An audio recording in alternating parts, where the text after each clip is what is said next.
बच्चों अभी हम थोड़ा सा स्लोप के बारे में सिंप्लीफाइड मीनिंग का आनंद लेते हैं। सिंप्लीफाइड मीनिंग क्या होता है? अभी जो हम बात करेंगे वो स्लोप ऑफ स्ट्रेट लाइन का ही बात करेंगे और कंपेयर करेंगे डिफरेंट स्ट्रेट लाइन के स्लोप्स को। लेकिन उससे पहले स्लोप का हम मतलब समझते हैं। स्लोप का मतलब होता है बच्चों delta Y by delta X. Case 1 में हम लोग पढ़ेंगे, केस 1 जो अपना आएगा that will be slope greater than 0। मतलब स्लोप का मतलब तो tan थीटा भी होता था, tan थीटा ग्रेटर देन 0, मतलब थीटा एक्यूट, मतलब थीटा जो है 90 डिग्री से यानी π/2 रेडियन से कम होना चाहिए। केस 2 में हम लोग ऑब्ट्यूस एंगल के लिए ऑब्जर्व करेंगे और कंपेयर करेंगे इसका मतलब क्या है।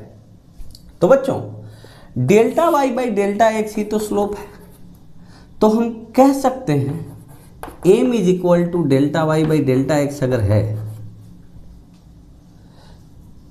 तो change in y when change in x is equal to 1 is the slope. और स्पेशल केस है m ग्रेटर देन 0 है, इसका मतलब है डेल्टा x पॉजिटिव है तो डेल्टा y भी पॉजिटिव है। डेल्टा x हम लोग बाय डिफ़ॉल्ट पॉजिटिव मान के चलते हैं क्योंकि हम लेफ्ट टू राइट फिक्स कर चुके हैं, हम इधर ही मूव करेंगे। तो x बढ़ रहा है तो डेल्टा x पॉजिटिव है। तो केस 1 में जब m ग्रेटर देन 0 हो तो हम ऐसा कह सकते हैं कि increase in y when x increases by 1। इस केस में जब x के साथ y भी बढ़ रहा हो, मतलब कि जब ग्राफ कुछ इस टाइप का हो, चाहे इस टाइप का हो, चाहे इस टाइप का हो, किसी टाइप का हो स्ट्रेट लाइन, इन तीनों केसेस में क्या हो रहा है, x बढ़ा रहे हो तो y भी बढ़ रहा है, x बढ़ा रहे हो तो y भी बढ़ रहा है। तो इसका मतलब तो यही हुआ ना, बात समझ में आ गई होगी। और अगर फर्स्ट क्वाड्रेंट की बात अगर हम करें, फर्स्ट क्वाड्रेंट में ही स्लोप पॉजिटिव होता है, मतलब थीटा अगर एक्यूट है तो थीटा अगर आप बढ़ाएंगे इंप्लाइज दैट tan थीटा भी आपका बढ़ेगा, इंप्लाइज दैट स्लोप भी बढ़ेगा। मतलब जिस रेट से y बढ़ रहा है वो रेट भी बढ़ेगा। तो फर्स्ट क्वाड्रेंट में तो आप बहुत इजीली कंपेयर कर सकते हैं कि किसका स्लोप ज़्यादा है, किसका स्लोप कम है। जैसे इसी वाले केस में आप कंपेयर कर सकते थे। यहाँ आप ध्यान से देखिए, आपको समझ में आ जाएगा। ध्यान से देखें आप, यहाँ पे ऐसे, अच्छी बात है, ये ऐसे और ये ऐसे। चेक करो तो बच्चों x के साथ θ1 बना रहा है, ये θ2 बना रहा है और ये θ3 बना रहा है। तीनों एक्यूट एंगल है, ठीक है। इसका स्लोप m1, इसका स्लोप m2, इसका स्लोप m3। तो m1 क्या हो जाएगा, tan θ1, tan θ2, tan θ3। Of course acute angle है, थीटा एक्यूट है, यानी θ3 is greater than θ2 is greater than θ1।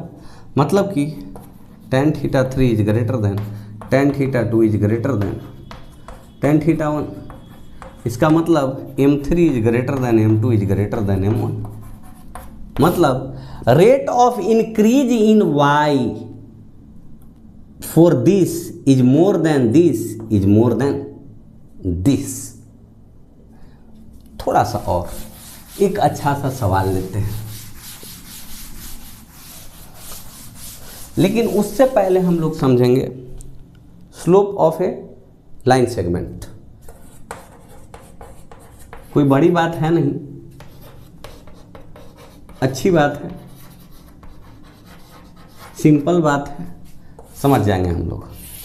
अगर बच्चों कोई पूछे कि इस लाइन सेगमेंट का स्लोप कितना होगा, मान लो A से B तक दूसरा लाइन सेगमेंट है और B से C तक दूसरा लाइन सेगमेंट है, तो इसका स्लोप क्या करोगे पता है, ऐसे बस x के पैरेलल एक लाइन ड्रॉ कर देना, यहाँ θ1, यहाँ पर जहाँ से ये स्टार्ट हो रहा है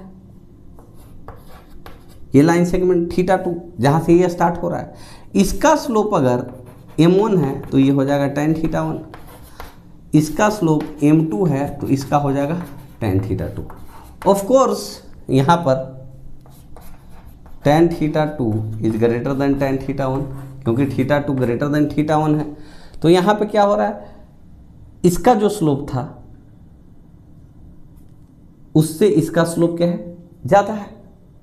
यहाँ पर rate of increase in y यहाँ के rate of increase in y से कम था, या फिर यहाँ का rate of increase in y यहाँ के rate of increase in y से ज़्यादा है। अब हम कंपेयर करना बता रहे हैं आपको, ध्यान से देखिएगा। दो बातें ध्यान से देखना आप। पहली बात, मान लो एक स्ट्रेट लाइन बच्चों, लाइन सेगमेंट ऐसे है, फिर ऐसे है, फिर ऐसे है, 3 लाइन सेगमेंट है। O है, ये A है, ये B है, ये C है। यहाँ पे क्या हो रहा है कंटिन्यूअसली, यहाँ पर एक सेम लाइन सेगमेंट है तो यहाँ तक स्लोप कांस्टेंट है, मतलब O से A तक rate of change in y, यहाँ पर increase in y, rate at which y is increasing is constant till here. Now from here rate of increase in y with respect to x increased, थोड़ा सा बढ़ गया। जिस रेट से y बढ़ रहा था वो रेट बढ़ गया। बात समझ में आई? मतलब यहाँ पे θ1 अगर मान लो 30 डिग्री, यहाँ पे 45 डिग्री θ2 मान लो ऐसे बढ़ तो रहा है ना, यहाँ पे 60 डिग्री मान लो। तो यहाँ अगर 1 से 1 बढ़ रहा था तो y 1/√3 बढ़ रहा था, क्योंकि स्लोप क्या होता है, x को 1 बढ़ाओ तो y जितना बढ़ेगा वही स्लोप होगा। यहाँ बढ़ेगा फर्स्ट क्वाड्रेंट में, यहाँ पर x को अगर 1 बढ़ाओगे तो y भी 1 बढ़ेगा, क्योंकि स्लोप क्या है tan 45 डिग्री। यहाँ अगर BC पार्ट में अगर x को 1 बढ़ाओगे तो y√3 बढ़ जाएगा, क्योंकि f क्या होता है, फिर से बता रहा हूँ, delta y by delta x। यहाँ पे इस केस में tan 60 डिग्री मतलब √3, मतलब डेल्टा x 1 रखने पर डेल्टा y m के बराबर हो जाता है। तो यहाँ x 1 बढ़ेगा तो y√3 बढ़ेगा। मतलब जैसे यहाँ से यहाँ, यहाँ से यहाँ, यहाँ से यहाँ गए हम, क्या हुआ, rate of increase in y बढ़ने लगा। मतलब बाद में इसका मतलब आपको समझ में आएगा, जो इसका यूज है वो बाद में आपको समझ में आ जाएगा क्लियरली। मतलब कि यहाँ पर अलग अलग पार्ट्स के लिए यहाँ से यहाँ कांस्टेंट, यहाँ से यहाँ कांस्टेंट, यहाँ से यहाँ constant rate, but rate of increase in y with respect to x is increasing from OA to AB to BC। अब समझ में आ गया होगा आपको मैं क्या कहना चाह रहा हूँ। अब देखिए इसी का दूसरा पहलू, ये x एक्सिस, ये y एक्सिस, ये मान लो O है, ये मान लो A है, थोड़ा सा ऐसे, ये मान लो B है, थोड़ा सा ऐसे, ये मान लो C है। θ1 है, θ2 है, इसका स्लोप tan θ3 हो जाएगा।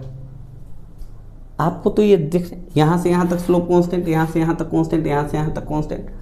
मतलब सबसे ज़्यादा रेट से y कहाँ पे इंक्रीज कर रहा है, सबसे ज़्यादा रेट से यहाँ पे इंक्रीज कर रहा है। ऑफकोर्स y इंक्रीज कर रहा है, x बढ़ रहा है तो y भी बढ़ रहा है, x बढ़ रहा है तो y भी बढ़ रहा है, पर ज़्यादा रेट से कहाँ बढ़ रहा है, पहले वाले पार्ट में।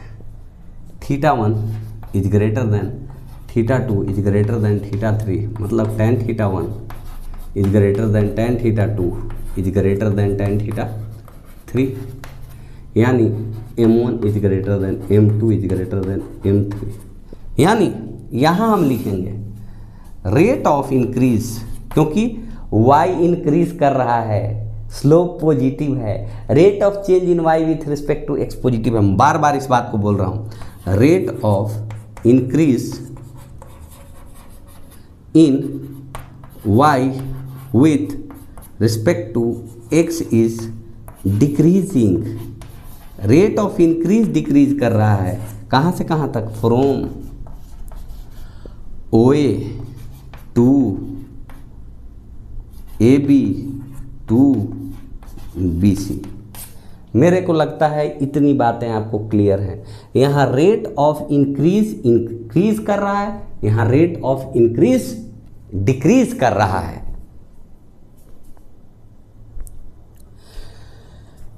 ये दोनों फॉर्मेट आप याद रखिए, ये जिंदगी में बहुत काम आएगा,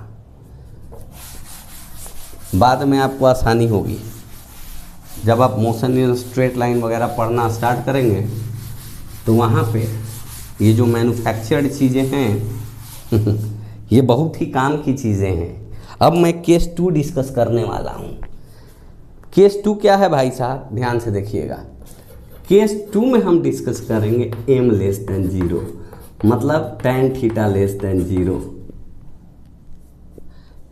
मतलब अगर x को बढ़ाओगे तो डेल्टा x तो पॉजिटिव होगा, x को बढ़ाना ही है, लेफ्ट टू राइट मूव करना, मतलब y डिक्रीज करेगा, implies that delta y less than 0 होगा।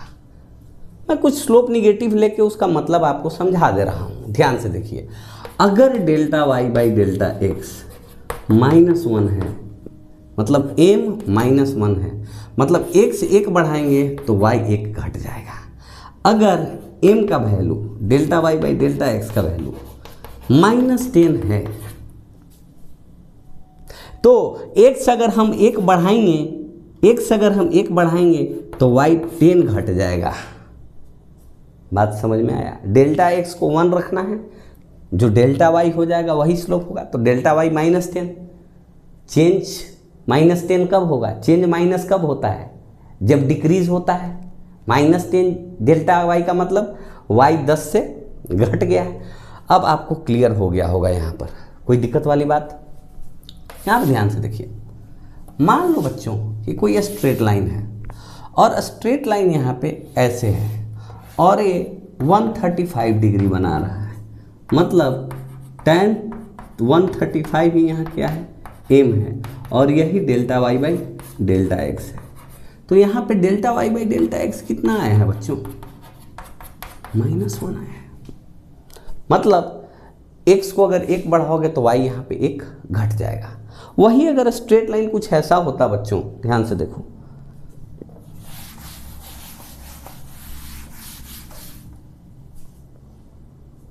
पहले के अगर कुछ ऐसा स्ट्रेट लाइन होता,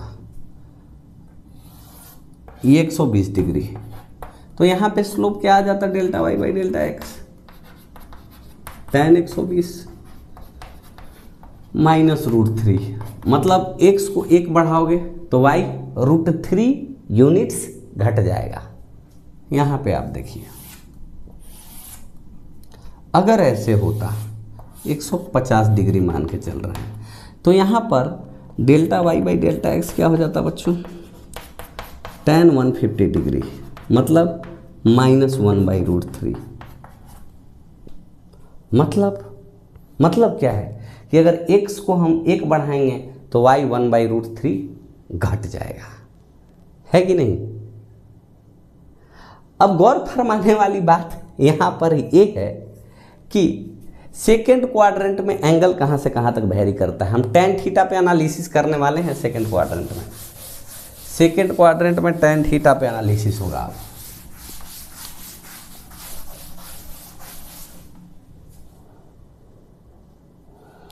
अब देखो बच्चों, analysis on tan theta in second quadrant, मतलब थीटा ऑब्ट्यूस, मतलब theta greater than theta greater than 90 degree but less than और equal to 180 degree, less than ही करके चलते हैं, है कि नहीं? तो अच्छा बच्चों एक बात बताइए, जब थीटा 90 से 180 की तरफ मूव करेगा, थीटा कहाँ से 90 से 180 की तरफ मूव करेगा, तो tan थीटा के साथ क्या होता है? tan थीटा एक्चुअली में बढ़ता है, टेन थीटा क्या होता है एक्चुअली में, बढ़ता है कब, जब थीटा बढ़ता है। कैसे भाई साहब, यहाँ पर 90 से 180 के बीच में अगर थीटा यहाँ पे 90 से बड़ा हो और 180 से छोटा हो तो tan theta of course less than 0 होगा। अगर स्ट्रेट लाइन की बात करें तो उसकी ऑफ कोर्स स्लोप नेगेटिव होगी, delta Y by delta x of course less than 0 होगा। एक्स बढ़ेगा तो वाई घटेगा ऑफ कोर्स, पर थीटा बढ़ेगा तो टेन थीटा बढ़ेगा। कैसे भाई साहब, ध्यान से देखिए यहाँ पर अब हम 120 डिग्री ले लेते हैं, ठीक है, 135 डिग्री ले लेते हैं, अच्छी बात है। फिर हम क्या ले बच्चों, 150 डिग्री ले लेते हैं, थीटा बढ़ाया हमने, तो tan 120 डिग्री कितना होगा बच्चों, ऑब्जर्व करके बताओ आप। -√3 होता है। tan 135 डिग्री कितना होता है बच्चों, -1 होता है। tan 150 डिग्री कितना होता है बच्चों, -1/√3 होता है। बताओ तो भाई, -√3। अच्छा, -5 बड़ा, यहाँ देखो, -5 बड़ा, -4 बड़ा, -3 बड़ा, -2 बड़ा, कौन बड़ा, बड़ा -2, उसके बाद -3, उसके बाद -4। यहाँ पर बच्चों सबसे बड़ा ए, उसके बाद ए, उसके बाद ए। tan 180 डिग्री ऑफ कोर्स 0 हो जाएगा, मतलब निगेटिव में इसकी वैल्यू ज़्यादा है, निगेटिव में इसकी वैल्यू थोड़ी कम हुई, मतलब एक्चुअल वैल्यू बढ़ते गया। तो ये चीज़ आप दिमाग में रखिएगा, निगेटिव में इसकी वैल्यू ज़्यादा है, निगेटिव में इसकी वैल्यू ज़्यादा है। अब इससे हम क्या कहना चाहते हैं, सेकेंड क्वाड्रेंट थोड़ा सा स्पेशल केस हो जाता है। क्यों भाई साहब, ध्यान से देखिए,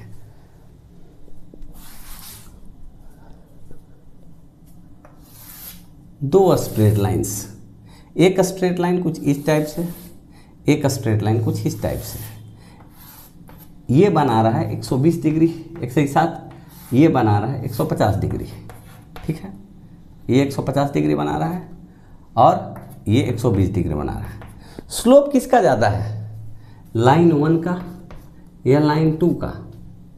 स्लोप तो ज़्यादा है भाई साहब लाइन 2 का, लेकिन rate of decrease in y, जैसे देखिए यहाँ पे m1 इज इक्वल टू आप लिखेंगे -√3, क्योंकि tan 120 लिखना पड़ेगा।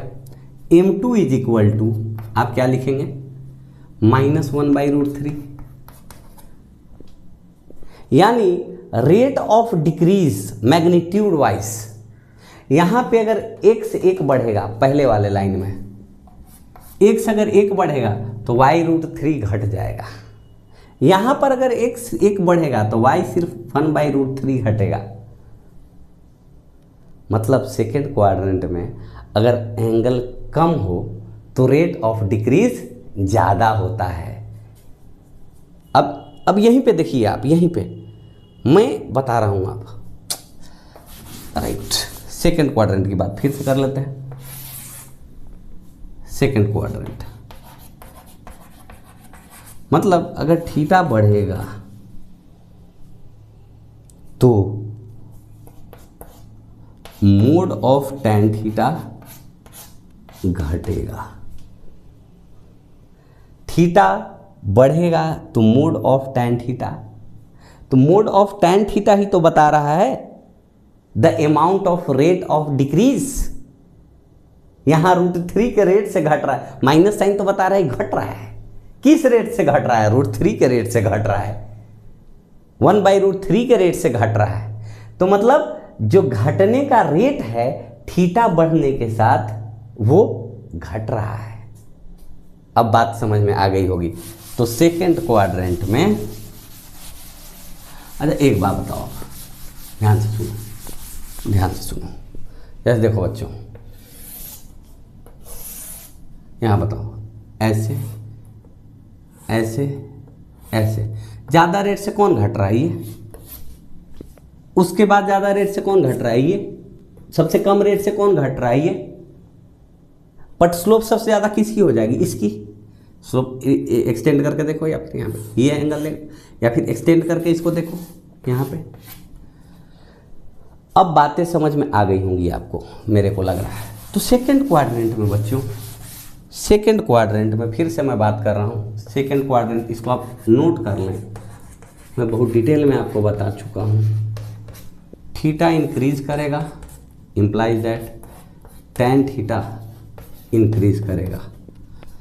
थीटा इंक्रीज करेगा, implies that magnitude of tan theta decrease करेगा। मतलब for straight line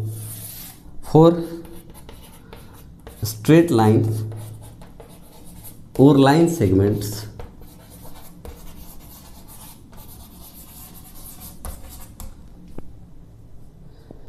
second quadrant में theta increases means rate of decreases, rate of decreases, और थीटा डिक्रीजेज 90 के तरफ जब मूव करेगा तो रेट ऑफ डिक्रीज इंक्रीजेज। इस बात को आप ध्यान में रखें यहाँ पर, राइट। मैं कंपेयर करके आपको यहाँ पे बता दूंगा क्या हाल है। सेकेंड क्वाड्रेंट अच्छे से आपको समझ में आ गया होगा। अब बच्चों आप गौर फरमाएं यहाँ पे ज़रा सा, मैं फिर से वही 2 एग्जाम्पल लेने वाला हूँ। 2 डायग्राम वहाँ बनाया था, ये y है अपना, ये x है अपना। बच्चों कुछ ध्यान से देखने का है यहाँ पे।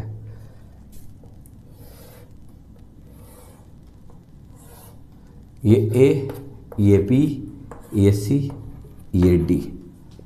अब बताओ थीटा इस केस में थीटा 1, थीटा 2, थीटा 3, सारा एंगल किसका है? Delta Y by delta x यहाँ निगेटिव है, थीटा ऑब्ट्यूस है। इस केस में क्या हो रहा है भाई? ए बी के बाद बी सी के, इसके लिए रेट ऑफ डिक्रीज कांस्टेंट, इसके लिए रेट ऑफ डिक्रीज कांस्टेंट, इसके लिए रेट ऑफ डिक्रीज कांस्टेंट, पर रेट ऑफ डिक्रीज इंक्रीज कर रहा है। क्यों भाई? यहाँ पे देखो theta 1 is greater than theta 2 is greater than theta 3। सो वही बात रहेगी, tan theta 1 is greater than tan theta 2 is greater than tan theta 3 second quadrant में। लेकिन बातें कुछ ऐसी हो जाएगी, rate of decrease amount wise mode में आता है।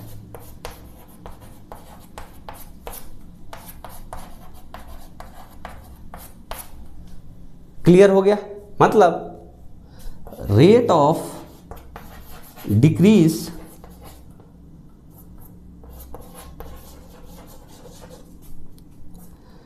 increases from AB to BC to CD। जितना ज़्यादा स्टीपर लाइन होगा, स्टीपर लाइन का मतलब है जो भी लाइन वाई एक्सिस से कम एंगल बनाएगा उसमें amount of rate of change ज़्यादा होगी, amount of rate of change ज़्यादा होगी जो ज़्यादा स्टीपर होगा। स्टीपर का मतलब वाई एक्सिस के साथ कम एंगल बना है, तो वाई एक्सिस के साथ सबसे कम एंगल ये बना रहा है, इसको अगर खींचोगे तो इतना बना रहा है, इसको अगर खींचोगे तो इतना बना रहा है, इसको अगर खींचोगे तो इतना बना रहा है। तो सबसे कम कौन बना रहा है? ये वाला। उसके बाद कौन कम बना रहा है? ये समझने का एक तरीका है कि जो स्टीपर लाइन होगा उसमें amount of rate of change, magnitude of rate of change ज़्यादा होगा, चाहे बढ़ने की बात हो चाहे घटने की बात हो। यहाँ पे फिर मैं आपको एक चीज़ और बता रहा हूँ, ध्यान से देखिए आप। ये चीज़ें आएंगी ऑफ कोर्स ऐसे ऐसे ऐसे, ये ए बी सी डी। इस पार्ट के लिए थीटा 1 मान लीजिए आप, इस पार्ट के लिए थीटा 2 मान लीजिए आप, और इस पार्ट के लिए आप थीटा 3 मान लीजिए। क्या हो रहा है थीटा के साथ भाई साहब? थीटा यहाँ पे बढ़ रहा है, मतलब theta 1 is less than theta 2 is less than theta 3, मतलब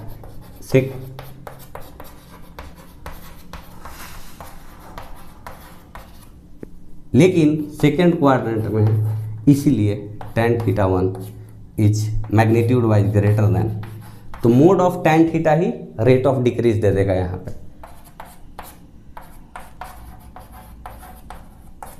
यानी कि यहाँ पे हम लिख सकते हैं रेट ऑफ डिक्रीज, जिस रेट से घट रहा है, is decreasing from AB to BC to CD। कहने का मतलब ये है कि जो लाइन ज़्यादा स्टीपर होगा उसमें magnitude of rate of change ज़्यादा होगा। स्टीपर का मतलब वाई एक्सिस के करीब, मतलब उससे कम एंगल बनाने वाला। जैसे कि देखो स्टीपर का मतलब magnitude of rate of change ज़्यादा होगा। ये देखो ये मोर स्टीप है, ये लेस स्टीप है, ये मोर स्टीप। तो यहाँ पे क्या हो रहा है, घट रहा है तो ज़्यादा रेट से घटेगा। यहाँ पे देखो ये है मोर स्टीप, ये है लेस स्टीप, तो यहाँ ज़्यादा रेट से बढ़ेगा। बस यही बात है।